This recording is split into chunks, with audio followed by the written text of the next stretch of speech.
folks, John Kelleher, Veritas Combat Arts and Fitness Academy.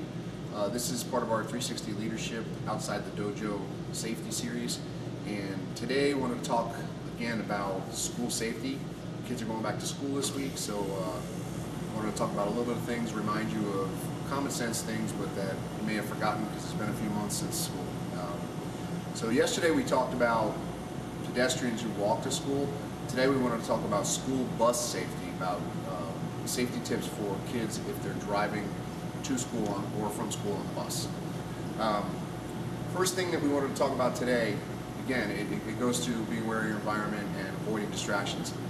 When you're traveling on the bus to school, from school, if you're waiting at the bus stop, put your cell phones away, take your MP3 headphones out of your ear.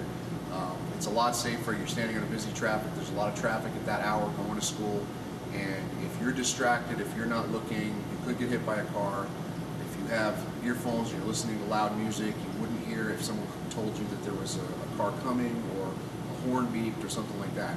So use common sense, be smart, but tell your kids when they're standing at the bus stop waiting for the bus and they're on a corner near traffic, they need to be paying attention at all times. It's just common sense safety.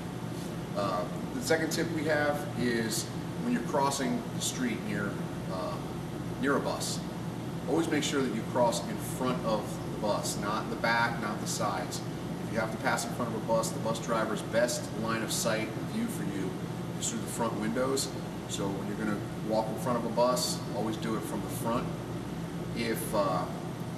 Tip number 3, if you do happen to drop something as you're getting on the bus or exiting the bus, make sure that you tell the driver that you dropped it and that you're going to look for it before you go and look for it. Because when you're sitting in that driver's seat, the side views are obscured and obstructed. You can't see much from the side or the back. You can't see virtually anything. And if you're going to be going near the tires, or God forbid, don't do this, but if you did, you're going to go under the bus to retrieve something you might have dropped.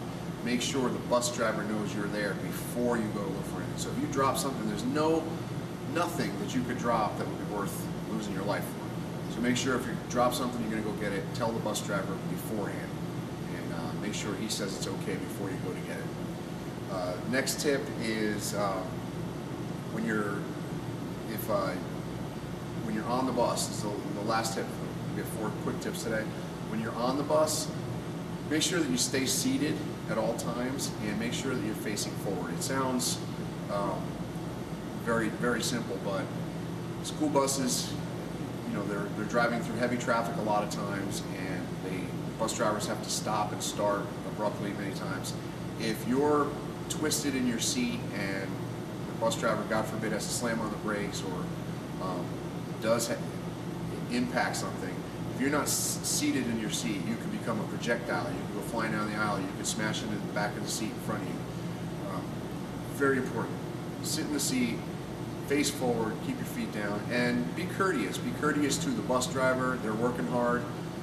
They have a very important job. They have a lot of things going on that they have to pay attention to, and they don't need to be working extra overtime just to keep the people on the bus in line. So be a leader. Again, just talking about using martial arts discipline and skill outside the dojo. Always be respectful, courteous, and disciplined in everything you do. We hope these video tips helped. Again, the kids going back to school, stay safe. Parents, please sit your kids down and just go over these things. I know many of them are things that you know, but the kids may have forgotten them, and you can't stress safety tips too many times. It's better to be prepared and than to be sorry. So again, this is our 360 Leadership Back to School Safety Tips, and hope you enjoyed it. More videos coming. Thanks.